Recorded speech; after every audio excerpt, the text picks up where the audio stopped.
Welcome to Art with Ian. This is episode 3 of the real-time painting tutorial series that I've been doing. We are still working on Link. We got him up to color in the last episode. Today we're going to start rendering. But before we can do that, I kind of want to get a bit of an environment, at least kind of, figure out our environment. That way we understand better how to render, what the color palette's going to be for the shadows, that kind of thing. So I think what I want to do is put him in a bit of a forest kind of a setting, like maybe a bit of a forest grove type of thing. Quite cliche for Zelda, but don't fix what isn't broken. So let's just block something in. I'm going to get kind of a yellowish green for the foreground here. Again, staying away from these more saturated colors like we talked about in previous videos. And I'm using just a regular old hard round brush.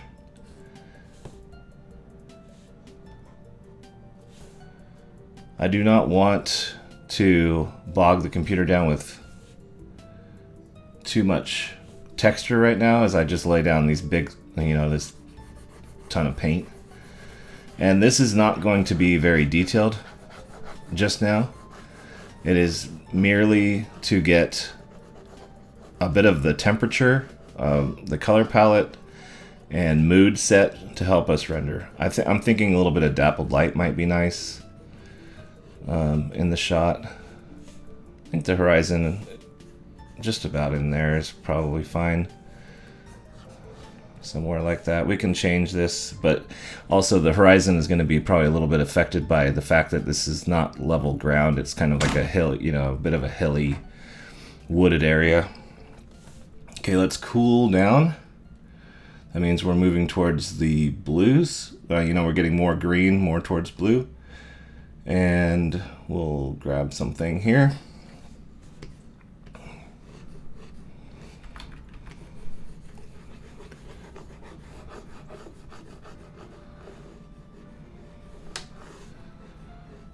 Okay, now behind him, so somewhere in the background there's obviously the end of this kind of grove. We're not in a super dense forest.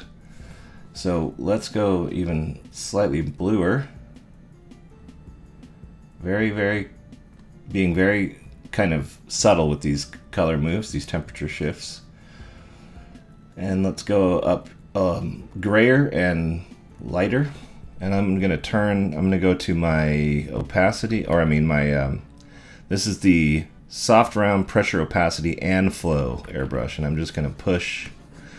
Note that I'm pushing this sky, these hints of sky, the lighter background right behind his head. That's not random. That is very much on purpose. I want to create contrast, focal point. Also, you might notice that his head is on the 1/3 marker where the lines cross right here and here of the canvas, or it's very close to it. Okay, we're just establish. This is very basic stuff, just establishing. Also, I'm thinking probably, there's some dirt patches of dirt and stuff around where he's kneeling here. Now, I don't normally use the airbrush and this is all going to get textured way up eventually.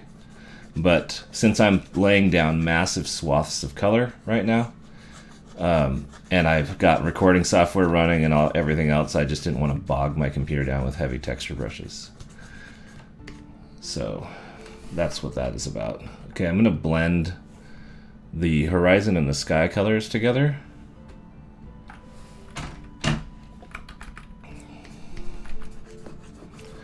Because I don't really want there to be an overly obvious transition, just color picking right off of there.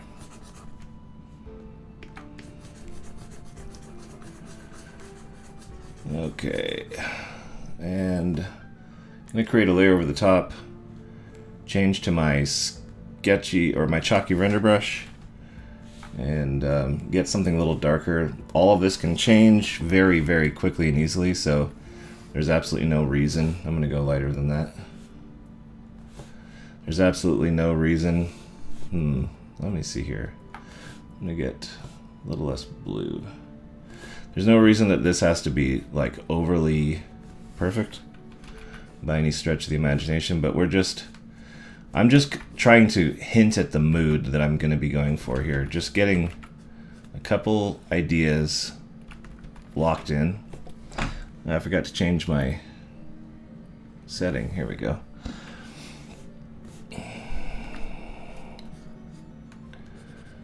Let's see here. Maybe a tree slightly closer to the foreground. That might be a little too green now that we're approaching closer to. As we close in, as we get elements that are closer to camera, we have there's going to be less atmosphere, so we get closer to true color, right? At that point.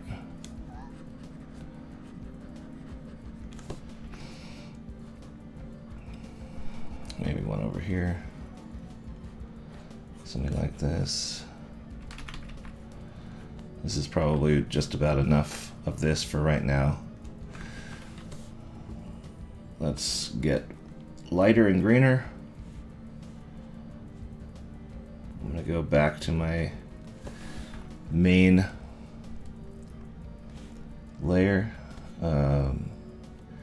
Let's get something with some texture. So I've got some brushes from a brush pack that I will be putting a link in the description. They are like oil and acrylic brushes, and they are really, really good for... we're going to be using them pretty much exclusively in the rendering of this. They do lots of really nice things. I'm just going to start hinting at some of where the light... So we're going to have a nice play between warm light and cool skylight in this shot. So I'm just starting to hint at what some of the warmer light areas of foliage might do. Shadows are a little more cool.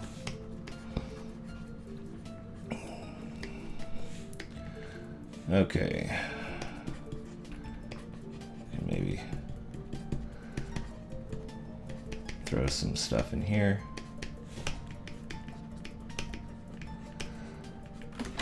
And zoom out a little bit.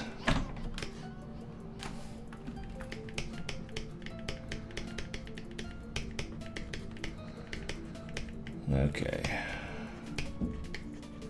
This is probably all right for right now.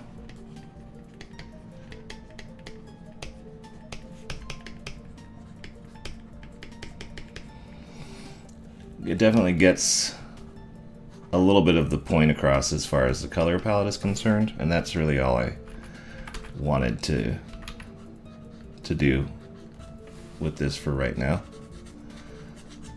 because it's going to be a later video that we actually really detail out this background.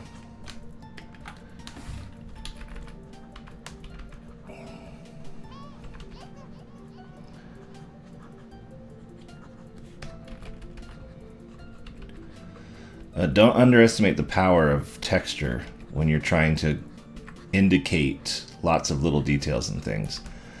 Now, we are going to probably want, with the stuff that gets closer to the foreground, we are probably going to want to be a little bit more, you know, a little bit more, take more care with some of these things, like leaves and things. But you can get away with a lot of just indicated texture. Probably want to put like a rock or two in this section as well. Also, just really quickly go back to our main. Oh, I actually kept this off this layer. I kept it off of the background layer. It's up to you how much of this, because of the fact that I'm working in I kind of want to like a background to foreground kind of way. I kind of want to leave some of my areas like where I can paint them without having to deal with the foliage in front. So I'm just going to indicate some slightly lighter sections way back here.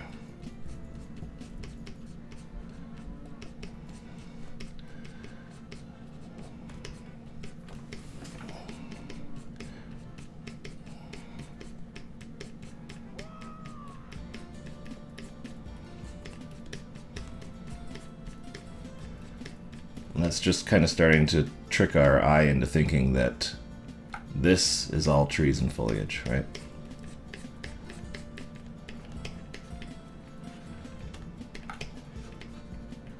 Let's start to... And note, I'm being very quick and as spontaneous as I possibly can be here, because if you start paying too much attention to your shapes and things when you're doing this kind of work, you can really destroy any sense of believability. Okay, I'm gonna stop working on that now and just call that okay for the moment. Let's make a group here and call this BG for background and get back to link. Okay, how much time do we have? Okay, we're just 12 minutes in. All right. I'm doing these an hour long. These episodes is hour long, so it's just whatever I can get done in an hour, and then we move on to the next episode next time. So let's go back to link here. Okay, we're still working on the mask that I created, this gray mask in the last episode, and I'm still keeping my layers clipped to this for right now. But one thing I do want to do is I want to turn the link sketch opacity down, because it's going to make it easier to see where our color, you know, to see what the edges of our color zones are actually looking like as we work.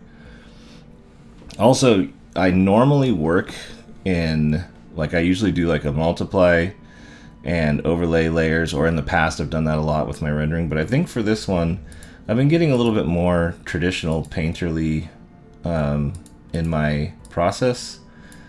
And I think I'm going to work that way for this one, because I'm bringing this up to a pretty real. I want to bring this up to a pretty realistic render, and so we might as well just kind of work like I've been working on some of my more realistic pieces. So let's just start with the tunic. Okay, what do we know about the environment? How is that impacting our shadow? Well, we know the environment is very green, and that he's outside, and that we're going to have cool skylight coming through the green canopy and warm sunlight coming through the green canopy. So we kind of have options a little bit. We can go cool or warm with the shadow, but one thing I definitely want to do is have the shadow have color, some color, a fair amount of color to it. I think I'm going to start by going cooler with the shadows. And so I'm going to push my color towards the blue, the green towards the blue, and I'm just going to go down slightly into more saturation. So I'm going down and to the right with this color choice, and we'll just check this. I'm using, if you decide to buy the brushes that I link in the description, for the bulk of the rendering here, I'm using the second brush in the pack. It's MA brush number 1-2. And this thing is really, really great. Let me just show you really quick. Let's zoom in here. It's set up with, it has a nice opaque, like it's not fully opaque. So there's one brush stroke, there's two, there's three, there's four. See how it's getting darker, bringing it towards it's actually its full richness. And what that allows us to do is get in here and build, just like you would build in layers with actual oil paint. So let's talk about how light works and how I want to approach the lighting for this. Okay, so we have diffuse light, but I'm actually going to have some sunlight coming through the trees here, and there's going to be dappled light around him and creating a nice focal point. So the light is pretty much top down, but to make it a little less boring than just top down, we're going to push it off from the side. So it's going to be a little bit to the right and coming down at an angle. So all the shadows are being pushed based on the knowledge that that's where the light's coming from. And when I first start working on shadows, I like to work on in a broad way, like, right, keep it broad and get more refined as we go. But like you'll see here, when I've done that first pass, now when I lay a second pass, I can go heavier into a core shadow because I know that his hat is spherical and I know how spheres are rendered. So I can, just using the same brush and the same color without changing color, I can just add lines to that core shadow and leave the original part, and we automatically start getting the bounce light happening on the edge of that. And that is a really nice way to work, in my opinion.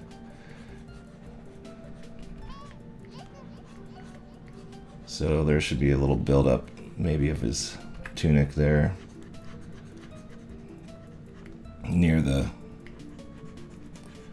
strap. You'll notice, or you might have noticed, that I forgot to actually paint the color of his like his buckles, the gold of his buckles. That's perfectly fine. I'll just add it in as we render.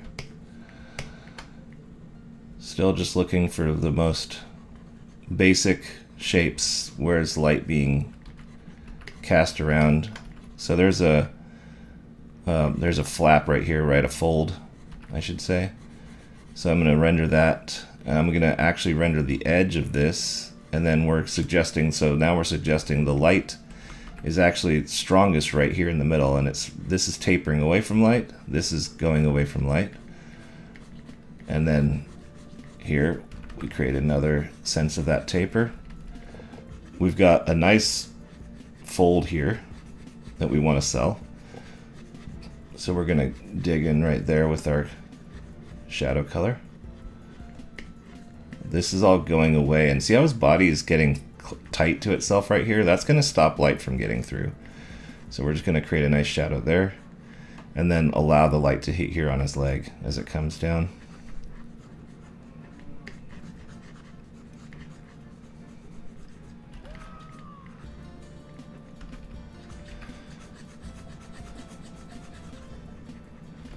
We want his tunic to have a little bit of thickness, so we're going to put a shadow along the edge here to show that it has some thickness. Okay.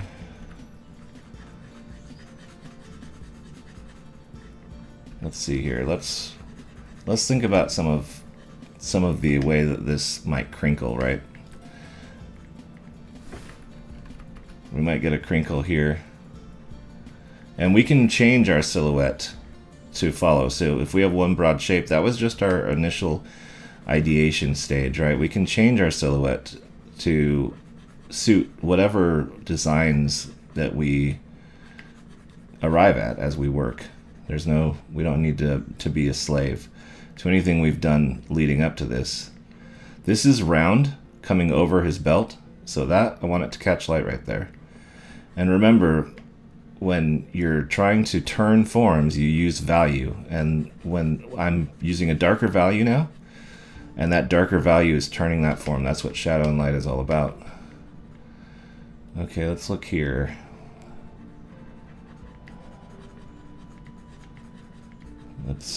I'm thinking maybe I want to add another fold to this, but I'm not completely convinced yet.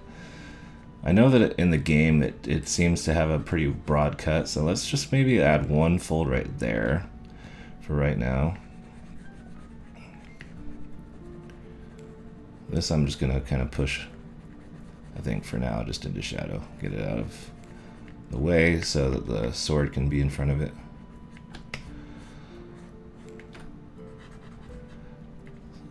Thinking more about anatomy for a second here. Let's see, he's got probably his rib cage, or his ribs are like right around here, and then his pecs are right about here. And well, he's not a very big guy.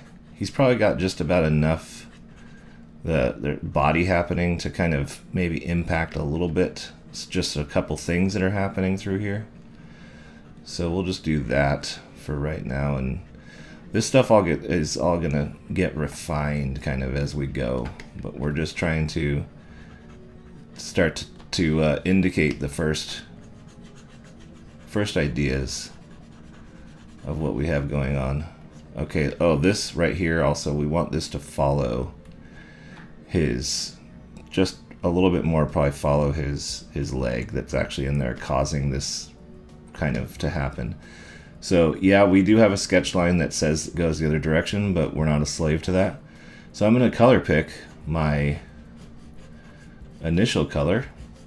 And now that I have my first shadow and my main color on here, I can actually just palette mix off of all of these variations that I've created. I can palette mix. I can just use, by holding down Alt, you can color pick any color you want from what you've got on the canvas and continue to work, and just kind of add a little bit more subtlety if you want it.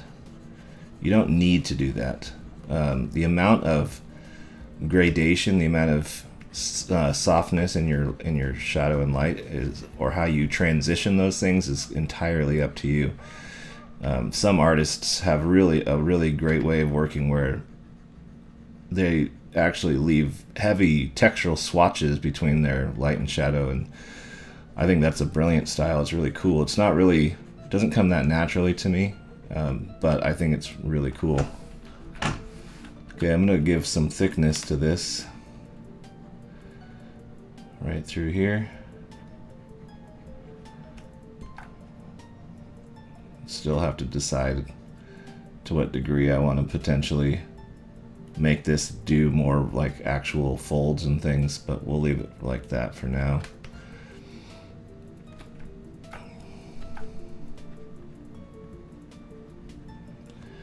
Okay, let's move into something else. Let's take his hair color and use that as the basis for the gold on his buckle.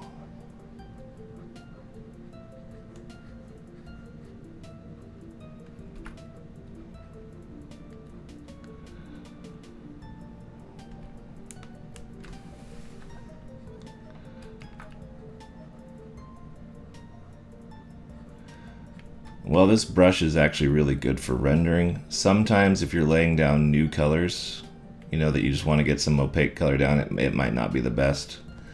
But in this case, since it's such a small amount, I'm just kind of going with it. It's fine.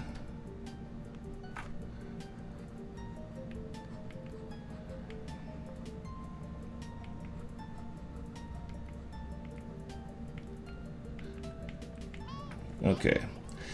Now we're going to color pick this brown, and I actually am using a fairly dark brown here already, so let's just paint a little bit of light onto it. I'm staying kind of where I already was, going a little lighter and a little less saturated, but I'm going to add just a little bit of orange to it, and we're just going to see how that treats us. And thinking about planes. And we're always thinking about planes. So this plane here is pointing straight up at the light, so we'll just paint it flat into the light, and then there's a little bit of an ease off to the edge, so we'll kind of paint that a little bit. This is up at his shoulder, this is into the light, and there's going to be shadow there from his collar a little bit. Paint that into the light a little bit. We still actually have a layer, I believe, for the sword. Yeah, so let's put this under the sword. That way we can just work without impacting the sword at all. Painting into his boot a little bit. The top of his foot, we want light, because that plane is pointing up. And then we'll let it fall off into shadow. Same thing over here, even though there's going to be a lot of shadow happening here. There's a lot of, you know, things are close together. They're all tucked away and kind of buried. But we'll just indicate some light here for now. Maybe just a little bit into where the folds are going to kind of be. And we'll call that okay. Now I've color picked the darker brown, the original brown I was using. I think that got a little too soft of a turn. Okay, so now let's look at the underside of this. We're gonna go darker. This here is not catching any light. It's underneath his arm. So I'm just gonna start out by punching in some darkness. I'm gonna leave some a little space right here to show his palm that is raised off of his wrist.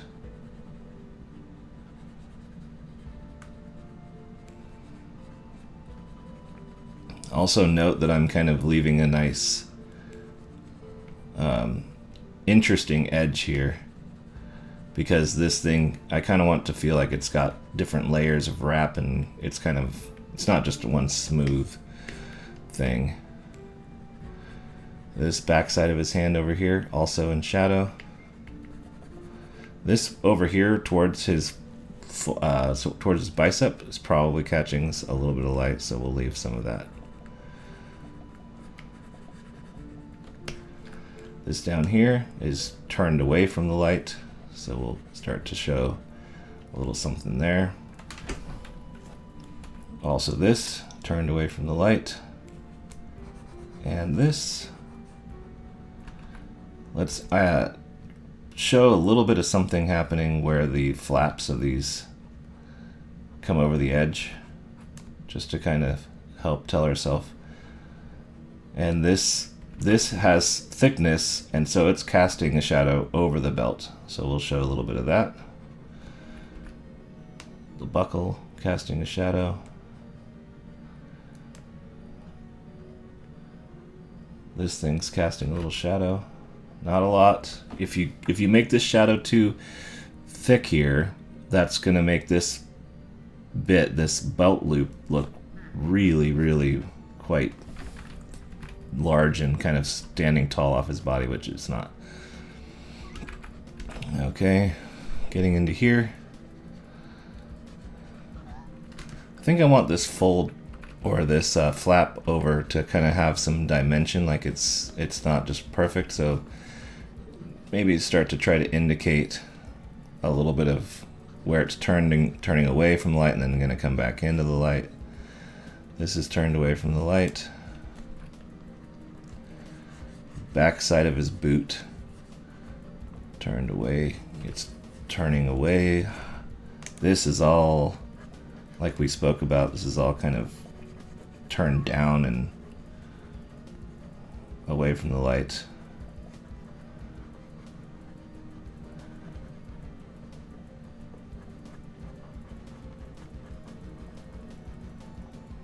Okay. We want his boot to have thickness.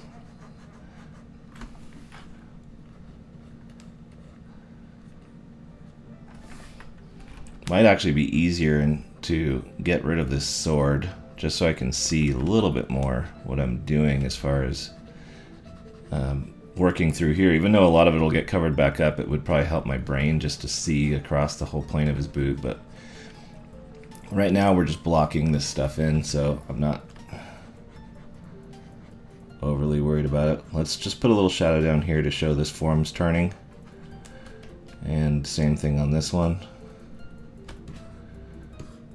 Okay, little shadow right up here, just to turn that form over his shoulder.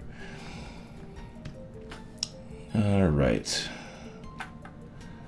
I'm gonna finish blocking in his hair and skin. Okay, let's look at his skin now.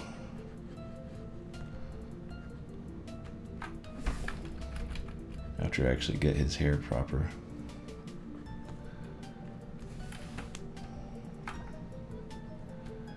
Okay. So I want to warm up his cheeks. I want to warm up his nose. I want to warm up his lips and his ears a little bit. So I'm going to go a little bit towards red and a little darker. I'm going to blow my brush up some. Let's just warm these cheeks up some. Warm his nose up. Ears. While we're at it, let's warm up his fingers, especially around the knuckles, towards the tip of the finger.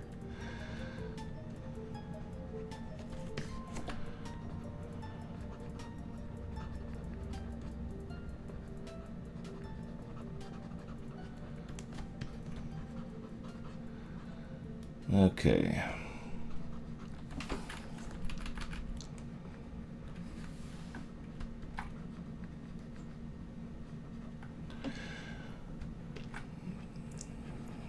Where's our time? Half an hour. Okay, so we're half an hour in. Not too bad. We got another half an hour to go. Okay, let's start to actually render now. So I'm going to start with... go back to his main face color. I'm not going to go cool, quite so cool, I don't think, with the shadows. I am going to go towards red, which is cooling off. If you think about it, when you get down to red, if you keep going, you're cooling off, right? So imagine it more like a wheel. You'd be continuing towards cool. I'm going to try something like this. How does that feel? Is that too cool? Maybe. We'll see. And I'm just going to start blocking in the shape, the basic shape. And this, because of our brush having low opacity, we can mix our shadow with the warm-up that we just did. And it's less ideal probably than using the multiply layer mode, but it's fine. It works. Okay, so remember we established we can see the underside of his nose a bit. So we're going to paint that and then the shadow that it casts. And the light's coming down this way, right? So that's going to cast a shadow slightly that direction. This side of his nose. Let's zoom in some, just so we're being a little bit more careful here. Right here in the corner of your eye, the socket is quite deep, so we're going to get nice and dark right in there. Nice and dark. It's going to get darker than this actually eventually, but we're still on our starter value. Okay, and then I'm going to let that come out into the brow, the bone here. Feel your own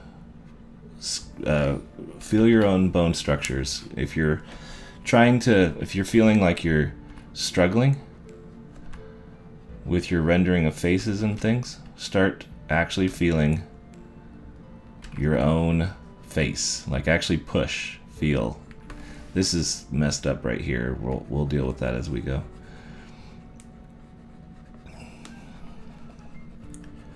Okay, this here is going to cast shadow because his chin is over the top of his neck. Okay, probably some shadow from his hair along there. Shadow from his ear.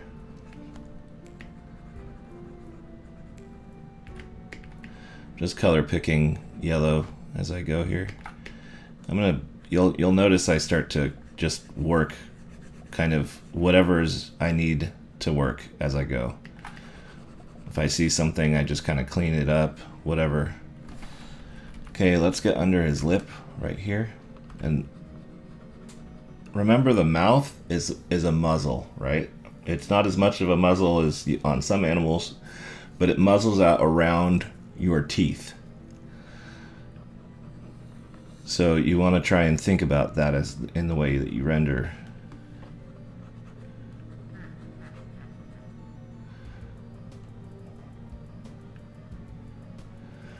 My two very loose sketched nostrils are too far apart. His nose is quite narrow.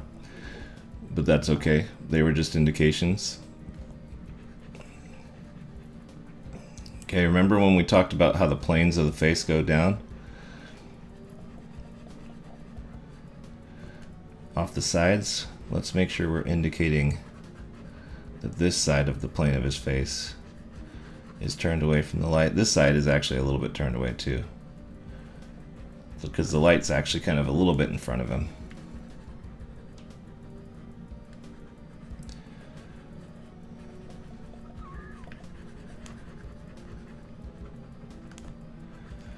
Okay, I'm going to turn the line sketch down a little bit more.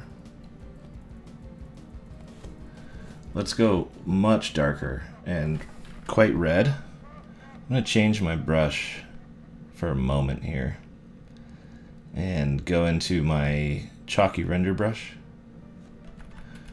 And I just want to indicate, start putting in his closed eyes.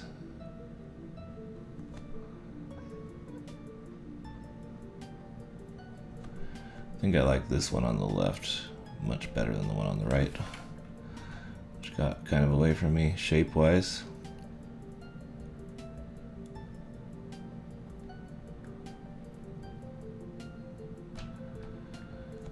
Okay.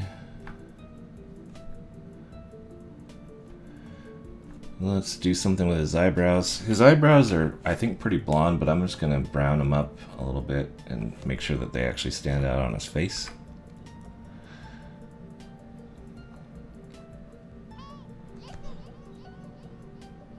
I want to put in a subtle amount of real kind of almost calm peace in him, right?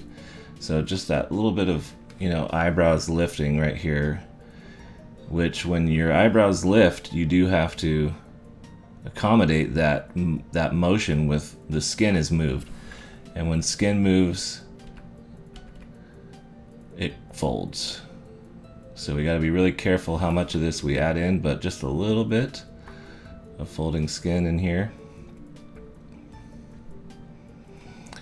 Okay, getting somewhere. I am going to be putting some hair brushing over his face and stuff like that, but there's no point doing that until I get farther along with the render of his face, because I just have to paint back over it anyways. Still using my chalky render brush right now, just because I want to get a little bit more opaque paint down.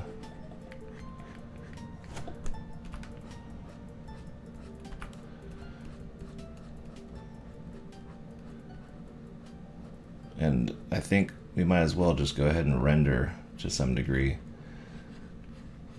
his hair while we're here. So let's go ahead and do that. I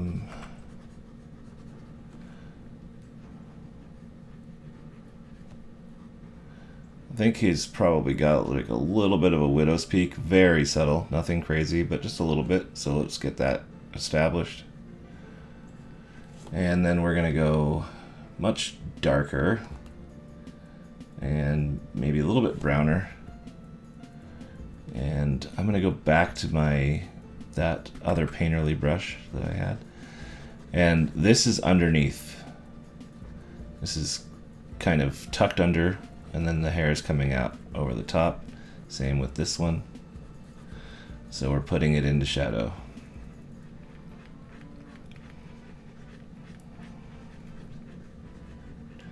And then this is one set of his hair coming from here, and then he's got another, his sideburns, well, not sideburns, but the hair near his ear is actually quite long and comes down. So we're gonna show a break between the two.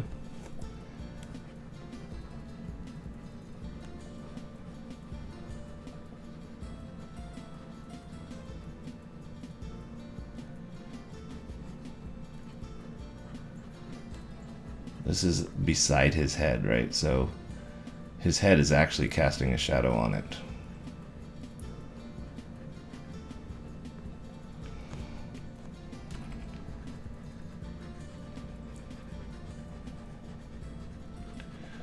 I think I'm gonna just kind of go like that with this bit here. And then put this backside of his hair into shadow some as well.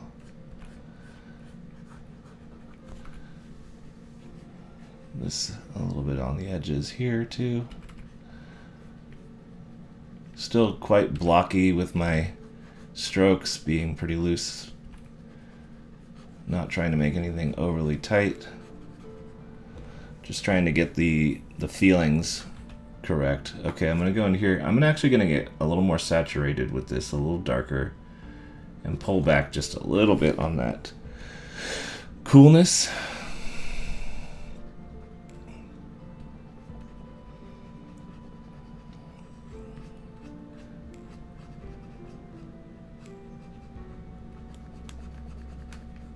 Or just start to establish some deeper shadows here.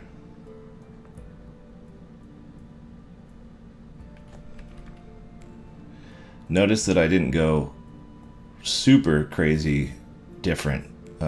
Like I didn't get super dark by any stretch yet. You know, we're just building up. We're building up. I'm going to cast a shadow here, and then we'll put the rest of his ear into light.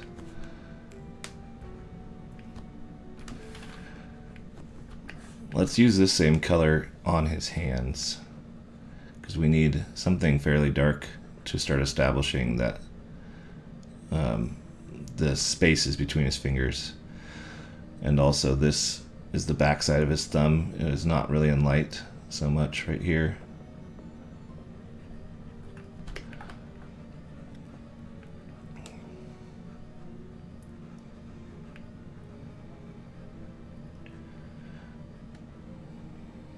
Let's go with like from about here is turning away from the light. And then from about here is turning away from the light.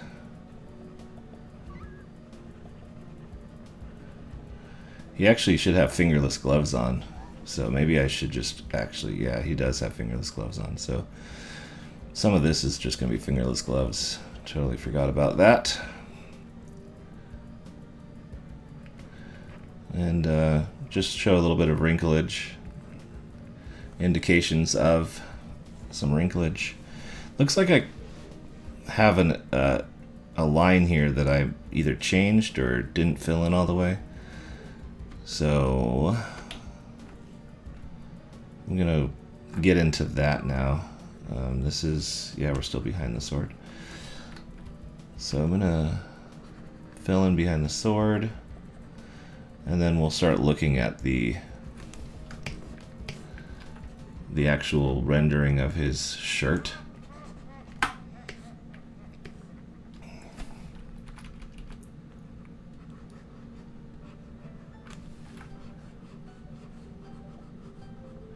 You can see there's some areas right through here that are kind of not really lined up, so we have to make a decision what line we like. I kind of like that line, so I'm going to go with that.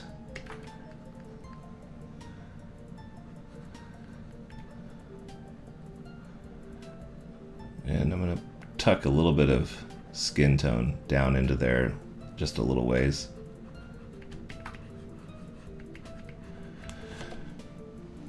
And I think I want his, yeah, there we go. I think I want his tunic to actually take up that space.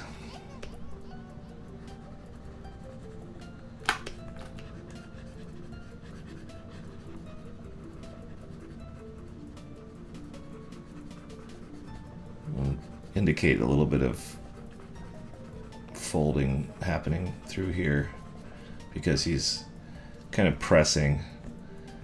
We'll have to design these folds out probably a little bit, but I'm just kind of starting to get my head into thinking about them being here, over here.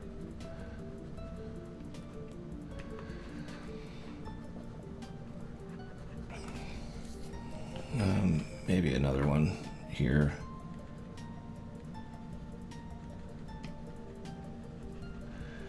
Just from the his strap, kind of grabbing and gathering material. Okay, let's actually do his tunic like I said I was going to. I mean, not his tunic, but his undergarments. Okay, so right now the undergarments are actually just flat gray. They've got no color. So there's a lot of green and whatnot in this shot. So I think, but let's look down here. There's brown too.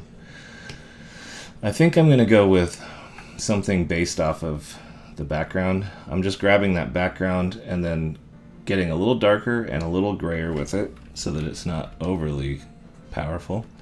And I'm just going to start establishing the underside of this. And we can look and see, okay, is that too green? Maybe a little too green. But I'm just going to palette mix right off of here. And that put us, see how close to gray we are here, but there's just that bit of color in it.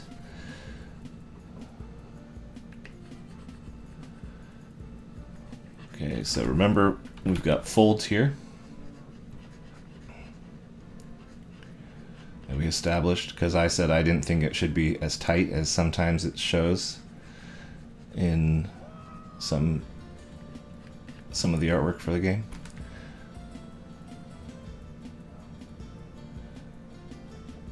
I'm not really sure that we need a line here because the light's actually coming from this direction. So let's actually bring the light all the way to the shirt sleeve. We can maybe do a tiny indication here, but nothing major. Okay, let's get a little bit lighter and start to put some bounce light in here and indicate that it's, you know, there's things happening down in here. Also, we want our sleeve inside here to be nice and dark, probably darker. Let's just go super dark. There we go. Start to establish just a little bit more of our rich darks really quickly while I have this pulled up.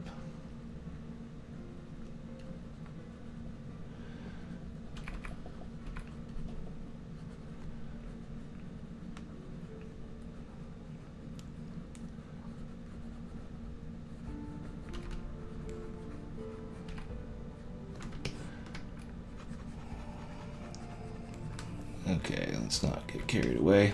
All right, back to this.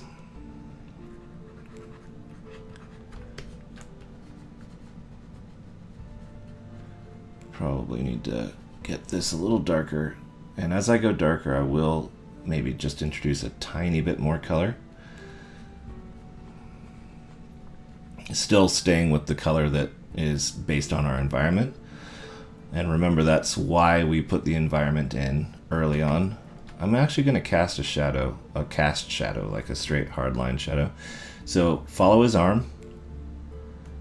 We know where the light is. We know that his arm is pushing out over like this way towards us, right? So there's this Vibely can cast a shadow right here. And so I'm going to do that just like so. Cast shadows have a tendency of adding quite a bit of realism to your work. Now, there's still a lot of light from the forest bouncing around, so we can still get one of our slightly lighter colors and just introduce a little bounce light to make sure that all of our folds and things don't go away.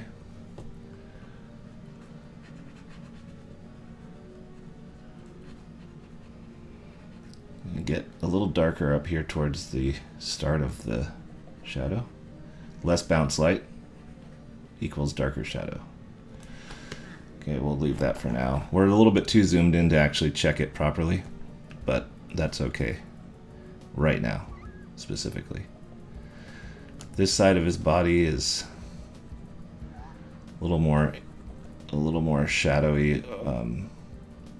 Not really technically, but I'm kind of pushing it a little bit that direction because I want the sword to pop. Simple as that, really.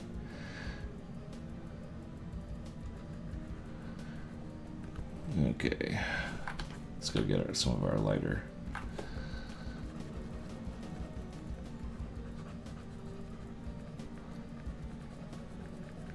Probably going to avoid doing too much detail in his sleeve over here, just because, again, we want the sword to be the sticking out nicely over it. So we're just kind of laying something in that tells the viewer enough without being overstated.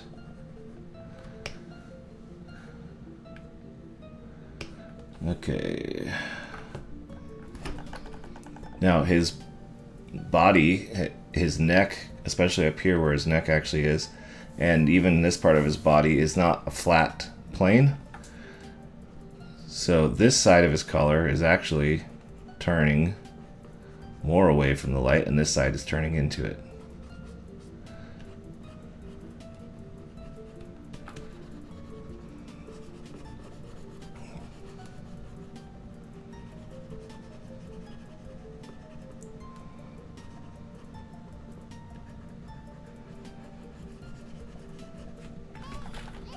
Especially right here where the actual color would kind of start.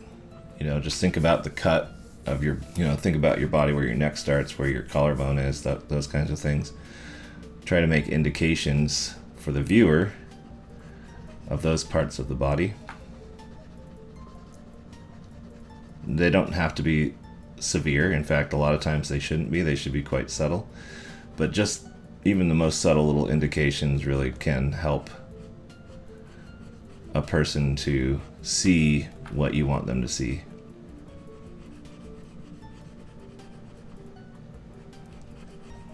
Okay. Should probably get a bit dark in here where it's starting to all kind of touch and get in the way of itself.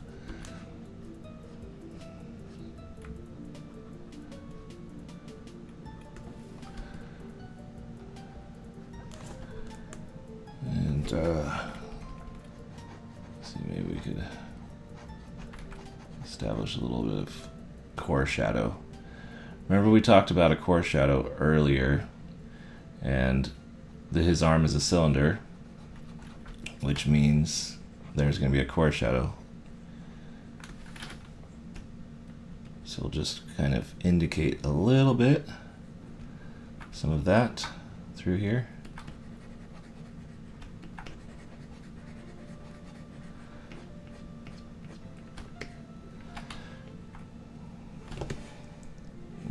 Okay. Should probably do the same on this side. Just get that little bit of core shadow happening along the sleeve.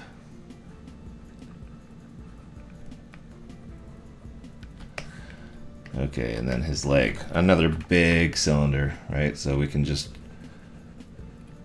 assume a nice shadow, core shadow, and start laying that on fairly thick right there.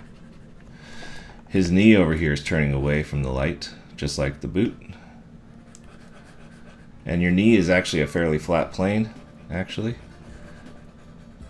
So it doesn't need an all too subtle gradation back into light, really.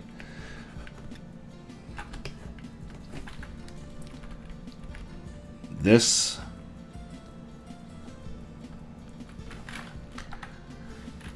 part of his leg right here, or I mean this part of his tunic that's over his leg, is coming away from his leg. And so I want to show the shape of his leg and the shape of the tunic in reverse, like that, with a shadow.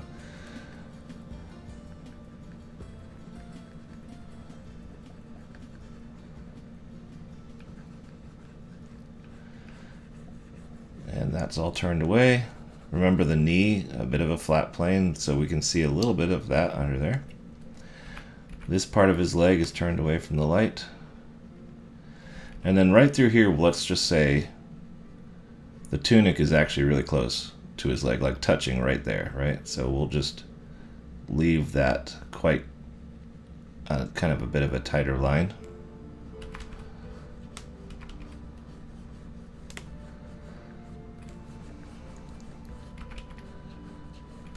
Okay. Palette mixing.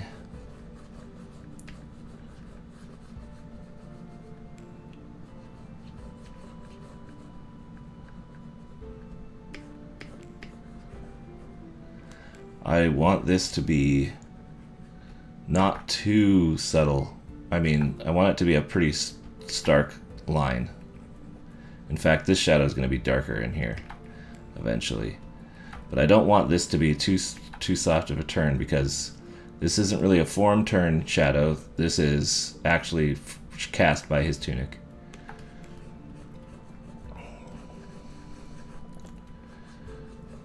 Okay.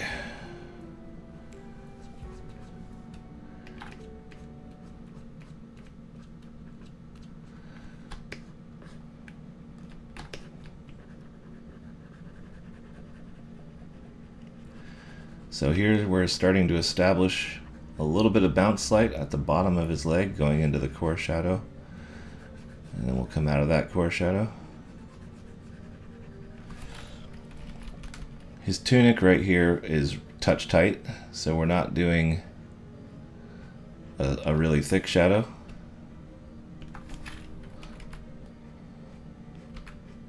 What's our time? 56. That last half an hour disappeared on me. Holy moly. That's alright, we're close. We're close enough to the early rendering pass on this to probably just about call this here in a moment.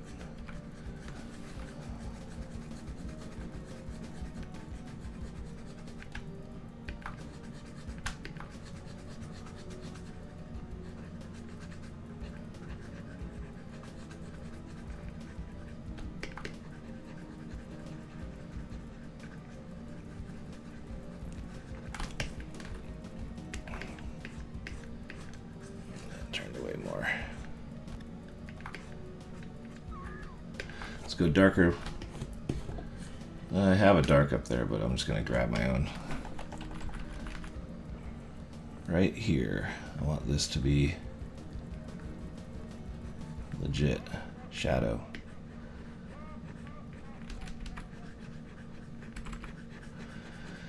Now, I'm always quite, you know, I try not to rush into my darkest darks or my lightest lights. I'm always quite controlled about this part of the process. So you can expect things to definitely change as far as how dark things have gotten and how bright things. I haven't even added light yet, really, for that matter. Let's do the top of his belt, because his belt is not a flat plane. This, whatever this kind of catches, you know, this bit that's holding his pack on is catching light. And maybe there's a little bit of his belt showing right here that folds, that's kind of going into the